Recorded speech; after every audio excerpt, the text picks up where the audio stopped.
duqa magaalada Muqdisho mudane injineeriso iyo wasiirka shaqada iyo arrimaha bulshada ee dowladda Soomaaliya ayaa si wada jir ah xariga uga jaray xarunta degmada Shangani oo dib u dayactir lagu sameeyay sidoo kale munaasabada xariga jarkani waxaa barbar socday bandhig faneed lagu muujinayay isdhexgalka bulshada iyo nabadda iyadoo ay goobjoog ka ahaayeen wasiiro iyo xildhibaano ka tirsan dowladda Soomaaliya kusimaha taliyaha ciidanka booliiska Soomaaliyeed qaar ka mid ah gudoomiyaasha degmooyinka iyo qaybaha bulshada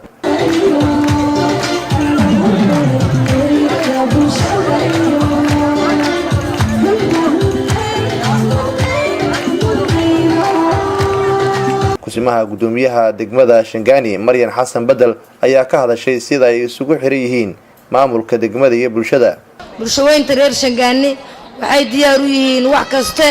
oo la qabto oo dawladda iyo dalka ku horumarayo.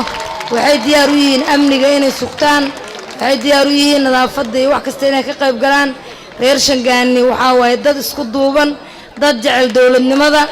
gudoomiye ku-xigeenka arrimaha bulshada ee gobolka Banaadir Basma Amri Jiketi waxa ay kula dardaarantay dadka reer Shangani in ay kaalin ka qaataan dib u dhiska degmada ina wacyigelin badan ay sameeyaan dhammaan degmada shacabkeeda odayaasheeda culimo diinkeeda ay u istaagtaan sidii degmadan loo horumarin lahaa todobada degmada gobolka Banaadir waa la wada dhisay waxaana dhisneen degmada Shangani amnigana dalka aad iyo aad ayuu u fiican yahay haddii shalay aad dhihi jirteen amni kama jiro magaalada Muqdisho maanta amni ayaa ka jiro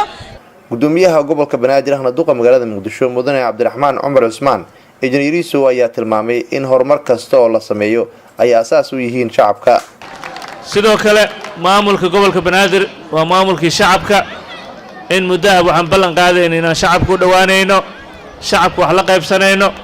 muddada 4 bilood aan joognay waxaan ku faraxsanahay inaan maamulkii iyo maaliyadda daadajinay waxaan ku faraxsanahay inaan degmooyinkii iyo shacabkaba kala qayb galnay barnaamijyada darisaynta barnaamijyada horumarinta barnaamijyada nabadeynta dhammaanna shacabka aan mahad gaar u hayno guul kasto gobolku gaaray maamulka gaaray waxa iskale shacabka Soomaaliyeed ee caasimadda wasiirka shaqada iyo arrimaha bulshada ee xukuumadda Soomaaliya mudane Saalax Axmed Jaamac waxa uu ku dardaarmay in horumarka dalka loo midoobo dadku ilaa iyagu wax qabsadaan cid kale wax uma qaban karto marka waxaanu rabnaa bal modeladii aan isticmaasheen iska wax u qabso iyo barnaamijyo kale oo fara badan oo farsamada lagu baro dhalinyarada in la baro inaanu Shangani ka howlgelino anana aan wax xiriirtarno idinna aan weeragnimo idin ka dhaxalno Nuur Saciid Taaliil warbaahinta qaranka Soomaaliyeed magaalada Muqdisho